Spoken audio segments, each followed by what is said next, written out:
وہاں تمہیں موت آئے گی.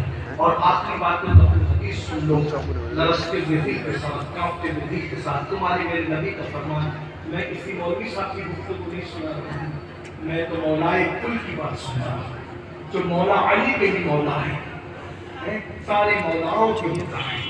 مصطفیٰ جان رحمت کا فرمان, میرے اور تمہارے رسول فرماتے ہیں کہ جب بے نمازی کو اس کی قبر میں رکھا جاتا ہے تو اس پر ایک گنجا سانپ جس کی عمر ہزاروں سال کی, اس کا نام بھی اللہ کے رسول نے بتایا, اس کا نام شجاع الاقرع ہے, اس کا نام شجاع الاقرع ہے. اور اس کی کیفیت یہ ہے, اس کے جو ناخون ہیں وہ لوہے اور تانبے کے ہیں, اور اس کا ڈنڈ جو ہے, ایک بار شجاع الاقرع اگر کسی کو ڈستا ہے تو وہ 7 گز زمین کے اندر جا کے دھستا ہے.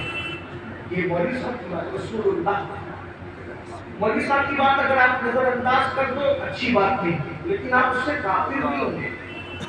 مولوی صاحب کی بات اگر آپ ان کا ذاتی قول نظر انداز کر دو کافر نہیں ہوں گے, لیکن یہ رسول اللہ کا فرمان ہے جس نے اپنی مرضی سے کبھی کوئی بات کی ہی نہیں. وما ينطق عن الهوى ان هو الا وحی یوحى, یہ اپنی مرضی سے کچھ نہیں کہتے. ان پہ جو وحی کی جاتی ہے وہ کہتے ہیں, یعنی زبان ان کی ہوتی ہے, کلام کو داون میں قدوس کا ہوتا ہے. میرے بھائی کو اپنے ہاتھ میں رحم کر لو, ہم میں کوئی نہیں ہے جو اللہ کے عذاب کو برداشت کر سکے. جس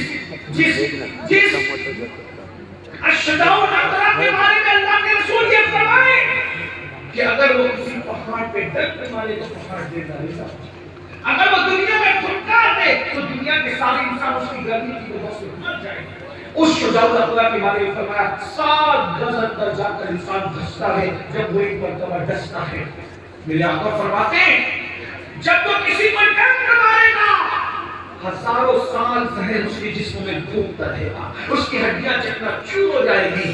اللہ کے رسول کے فرمان کا مفہوم ہے, لیکن آقا فرماتے ہیں وہ شجاع الاقرع کس کو ڈسے گا, ایک مرتبہ ڈس لے تو برباد ہو جائے انسان. آقا فرماتے ہیں جس نے فجر نہیں پڑھا ظہر تک اس کو ڈستا رہے گا. فجر نہیں پڑھا ظہر تک, فجر سے ظہر کتنا ٹائم ہوتا ہے, کم سے کم 6-7 گھنٹے. سوچو, اللہ کے رسول کہتے ہیں اپنے آپ پہ رحم کر لو.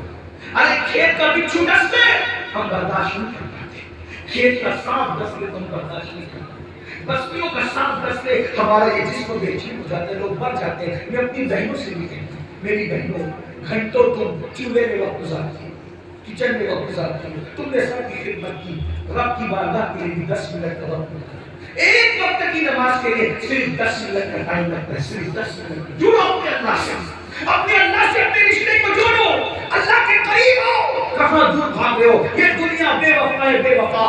بیوی مر جائے گی شوہر دوسری کر لے گا, شوہر مر جائے گا بیوی شوہر کو بھول جائے گی, باپ مر جائے گا بچے بھول جائیں گے باپ کو, ماں مر جائے گی بچے بھول جائیں گے. ارے سب کسی کو بھول جاتے ہیں. نہیں دیکھ رہے ہو دنیا میں 24 گھنٹے میں جو اولاد ماں باپ کی خیریت نہیں پوچھتی, مرنے کے بعد وہ تمہاری قبروں پر کریں گے, وہ تمہاری مغفرت کی دعا کیا کریں گے. جو کرنا اپنے لیے کر لو, اپنی آخرت کے لیے کر لو. اللہ نے بہت بڑا موقع دیا ہے, یہ زندگی کو غنیمت جانو, اس کو ضائع مت کرو. میں تو یہ نہیں کہہ رہا کہ 24 گھنٹے عبادت کرو, ارے 10 منٹ کرتا ہے, ایک وقت کی نماز کے لیے صرف 10 منٹ پڑتا ہے. نکال لو 10 منٹ کا وقت, بچا لو اپنے آپ کو شجاع الاقرع سے, بچا لو اپنے آپ کو قبر کے عذاب سے, بچا لو اپنے آپ کو جہنم کے عذاب سے, بچا لو اپنے آپ کو خدا کے عذاب سے. اللہ کا عذاب بڑا سخت ہے. ان بطش ربک لشدید, تیرے رب کی پکڑ بڑی سخت ہے, تیرے رب کا عذاب بڑا سخت ہے. میرے آقا فرماتے ہیں جس نے فجر نہیں پڑھا ظہر کا شجاع الاقرع ڈستا رہے گا, ظہر نہیں پڑھا عصر تک ڈستا رہے گا, عصر نہیں پڑھا مغرب تک ڈستا رہے گا, مغرب نہیں پڑھا عشاء تک ڈستا رہے گا, عشاء نہیں پڑھا فجر تک ڈستا رہے گا. اور سچے رسول نے فرمایا بے نمازی کو وہ سانپ قیامت تک ڈستا رہے گا. بہت معافی کے ساتھ نہ ماں بچا سکے گی نہ باپ, نہ بھائی بچا سکے گی نہ بہن, نہ امیر القاضی بچا پائے گا نہ کوئی اور. اپنے آپ پہ رحم, مرنا ہے.